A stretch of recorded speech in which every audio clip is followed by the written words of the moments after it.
બ્રિજની અંદર પણ ઘણી બધી કોમેન્ટો મેં વાંચી, ઘણા બધા કોમેન્ટોની મેં અંદર વાંચ્યું હોય, ધારાસભ્ય શ્રી વિશે હું લખ્યું હોય, લાઠી શહેર ભાજપ વિશે હું લખ્યું હોય કે લાગશે વાર પણ આવશે મજા.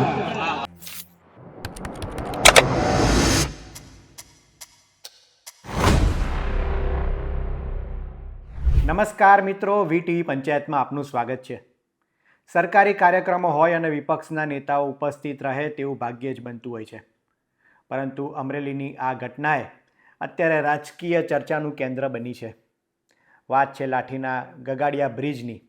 આ બ્રિજ વર્ષોથી ચર્ચાનું કેન્દ્ર બન્યું છે. સ્થાનિકો આને લઈને વિસ્તારના ધારાસભ્ય, ભારતીય જનતા પાર્ટીની, તંત્રની મજા લેતા અને કોમેન્ટ કરતા એ ઘણા સમયથી જોવા મળતા હતા. ત્યારે હવે આ બ્રિજનું ખાતમુહૂર્તનો સમય પણ આવી ગયો છે અને આ ખાતમુહૂર્ત પણ ખાસ રહ્યું છે, કારણ કે આ ખાતમુહૂર્ત પ્રસંગે મંત્રી કૌશિક વેકરિયા તો ઉપસ્થિત હતા જ, પરંતુ શહેર કોંગ્રેસના પ્રમુખ સુરેશ ગોયાણી ત્યાં પહોંચી ગયા.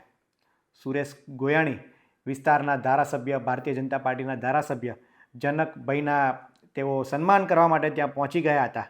અને જ્યારે જનકભાઈએ તો માઇકમાં એમની સ્પીચ ચાલુ થઈ ત્યારે તો ધબધબાટી બોલાવી દીધી અને તમામ વસ્તુ યાદ દિવડાવી દીધું. તેમણે વાત કરી કે સરકારી કોઈ કામ હોય તો એમાં વિલંબ થતો હોય છે, પરમિશન લેવાની હોય છે, સરકારની પરમિશન આપે ત્યારબાદ કામો મંજૂર થતા હોય છે, કોન્ટ્રાક્ટ થતા હોય છે. અને હવે આ ખાતમુહૂર્તનો પ્રસંગે તેમણે વાત કરી છે કે જે લોકો આ કોમેન્ટ કરતા હતા, સોશિયલ મીડિયા પર કોમેન્ટો આવે છે, ભારતીય જનતા પાર્ટી પર કોમેન્ટો આવતી હતી, ધારાસભ્ય એટલે કે મારી પર લોકો કોમેન્ટ કરતા હતા, પરંતુ તે બધાને તેમણે વાત કરતાં કહ્યું છે કે સોશિયલ મીડિયા તો હું ધ્યાને આપતો નથી. આ સાથે જ કોંગ્રેસના પ્રમુખ સામે જ બેઠા હતા, તેમની સામે જ સંભળાવી દીધું છે કે લાગશે વાર પણ આવશે મજા. બ્રિજનું હજુ ખાતમુહૂર્ત થયું છે ત્યારે ધારાસભ્યશ્રીએ તમામની વચ્ચે મંત્રી કૌશિક વેકરિયા પણ ત્યાં ઉપસ્થિત હતા, સાંસદ હતા, કોંગ્રેસના નેતા પણ આવી ગયા હતા, સુરેશ ગોયાણી. આ બધા વચ્ચે જ કહી દીધું કે લાગશે વાર પણ મજા આવશે. આ રીતના આડકતરી ઈશારો તેઓ જે કોમેન્ટ કરતા હતા, વાતો કરતા હતા, તેમને આડકતરો ઈશારો એ આપી દીધો છે. પહેલાં સાંભળીએ તેમનું ભાષણ, તેમણે સ્પીચ દરમિયાન શું કહ્યું. આમ તો જીતુભાઈ, ખાસ કરીને રાજુભાઈ, આજે મારે લાઠી શહેર કોંગ્રેસને પણ અભિનંદન આપવા પડે, કારણ કે આપણો કાર્યક્રમ અને શહેર પ્રમુખ મારા સન્માન માટે પાછળ ઊભા છે. એટલે હું લાઠી શહેર કોંગ્રેસના પ્રમુખને પણ હું અભિનંદન આપું છું. કોઈ પણ કામ, એક ખાસ વાત યાદ આવી એટલે હું કહું કે કોઈ પણ કામ મંજૂર થાય પછી 15 દિવસ, મહિનાની અંદર ઉઘરાણી કરવાનું લોકો ચાલુ કરતી. અહીંયા બેઠેલા તમામ પદાધિકારી, ચૂંટાયેલા સભ્યો બેઠા છે, સંગઠનના લોકો બેઠા છે.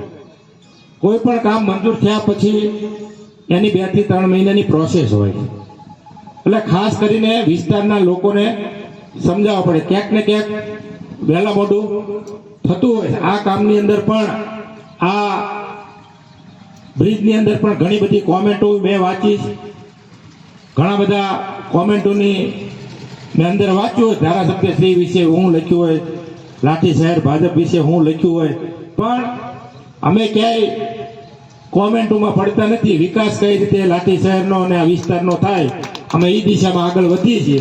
એટલે ખાસ કરીને તમામ લોકોને પણ એક વિનંતી છે કે લાગશે વાર પણ આવશે મજા.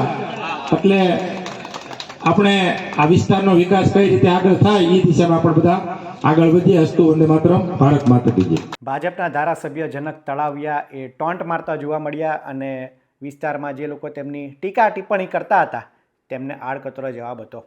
સ્થાનિક સ્વરાજ્યની ચૂંટણી આવી રહી છે, બ્રિજનું કામ મંજૂર થઈ ગયું છે, ખાતમુહૂર્ત થઈ ગયું છે, ત્યારે હવે આ બ્રિજ ક્યારે બને છે અને આ બ્રિજનું ખાતમુહૂર્ત કર્યું તેની સ્થાનિક સ્વરાજ્યની ચૂંટણી પર કેવી અસર પડે છે તે જોવું રહ્યું.